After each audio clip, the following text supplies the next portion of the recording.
नि सा गा pani pani धा पा पद पद गा नि ध सा नि सा गा pani pani धा पा पद पद गा नि ध सा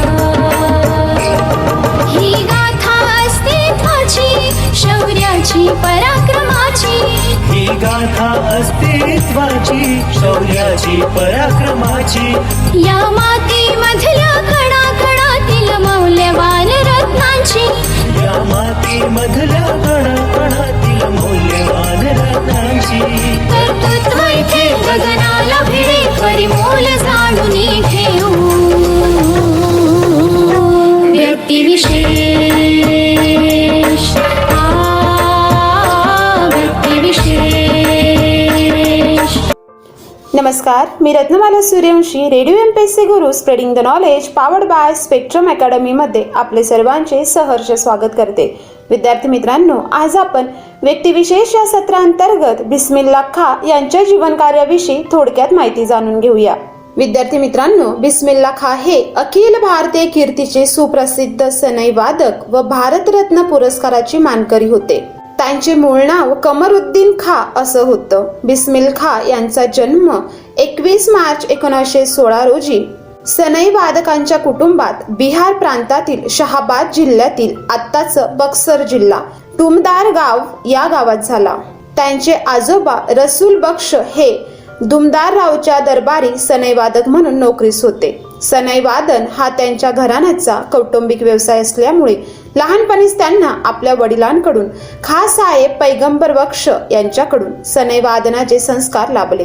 त्यांनी आपल्या मामांकडे खां साहेब अली बक्ष यांच्याकडे वयाच्या 6व्या वर्षापासून वाराणसी येथे सनई वादनाचे पद्धतशीर शिक्षण घेण्यास सुरुवात केली. तसेच विलायत हुसेन आणि सादिक अली यांच्याकडेही त्यांनी संगीताचे धडे घेतले. त्याचबरोबर आपल्या मामांबरोबर त्यांची साथ करण्यासाठी लग्नासारख्या उत्सव प्रसंगी तसेच संगीत संमेलनात ते जाऊ लागले.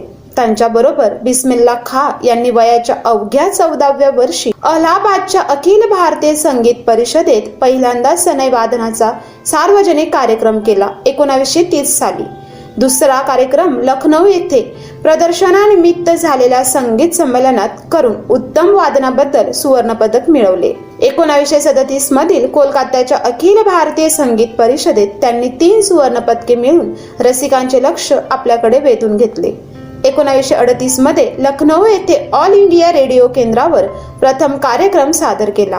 तेथून पुढे त्यांच्या सनई वादनाच्या उज्ज्वल कारकिर्दीला सुरुवात झाली. 1940 साली बिस्मिल्ला खां व त्यांचे बंधू खां साहेब शमसुद्दीन खां यांनी एक संगीत मंडळ स्थापन करून कार्यक्रम सादर करण्यास सुरुवात केली. विद्यार्थी मित्रांनो, पुढे जाऊन अल्पावधीतच प्रथम श्रेणीचे सनई वादक म्हणून त्यांनी लौकिक संपादन केला. या दरम्यान कन्नड अभिनेते राजकुमार यांच्या सनादी अन्नपन्ना या चित्रपटासाठी त्यांनी सनई वादन केले. सत्यजित राय यांच्या जलसागर 6 चित्रपटात त्यांनी भूमिका साकारली. विद्यार्थी मित्रांनो, सनई सारख्या वाद्यावर गायकीचे सर्व प्रकार लीलया निर्माण करणारा अत्यंत सुरेल वादक म्हणून बिस्मिल्ला खां ख्यातनाम आहेत.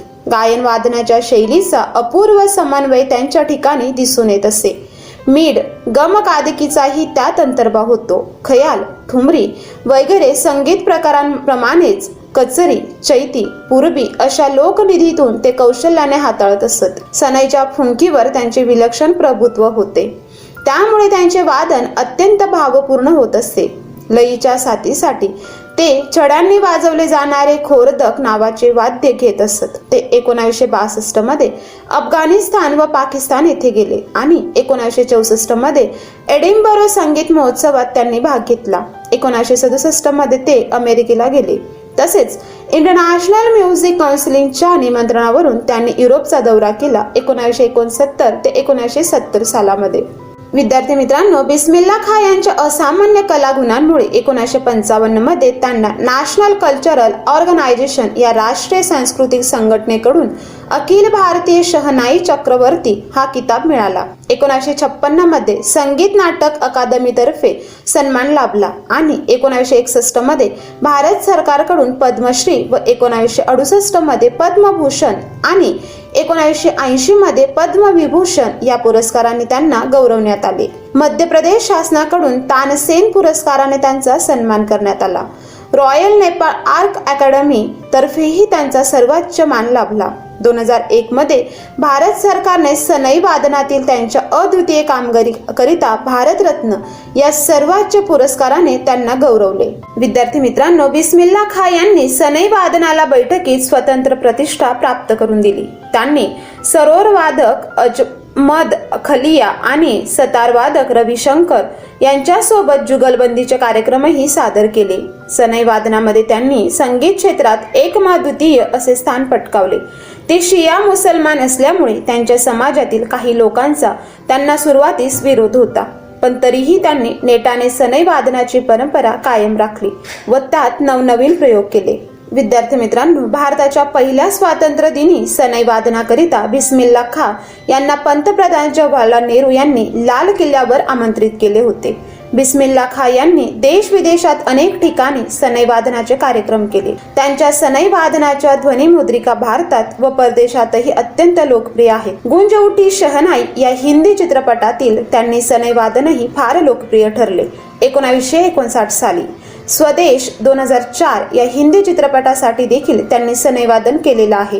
त्याचबरोबर ज्येष्ठ चिरंजीव सनई वादनात व कनिष्ठ चिरंजीव नाझीम तबला व सनई वादनात निपुण आहेत. विद्यार्थी मित्रांनो, बिस्मिल्ला खां यांच्या जीवनावर एक लघुपट आहे.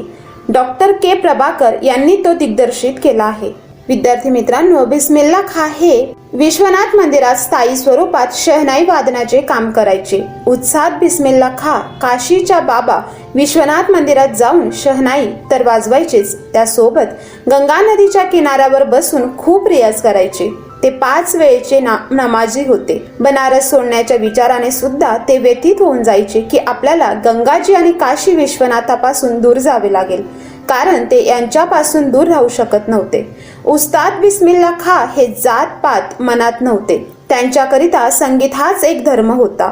उस्ताद बिस्मिल्ला खां हे खऱ्या अर्थाने आपल्या संस्कृतीचे सशक्त प्रतीक होते. अशा या महान संगीतकाराचा मृत्यू 21 ऑगस्ट 2006 रोजी वाराणसी येथे झाला.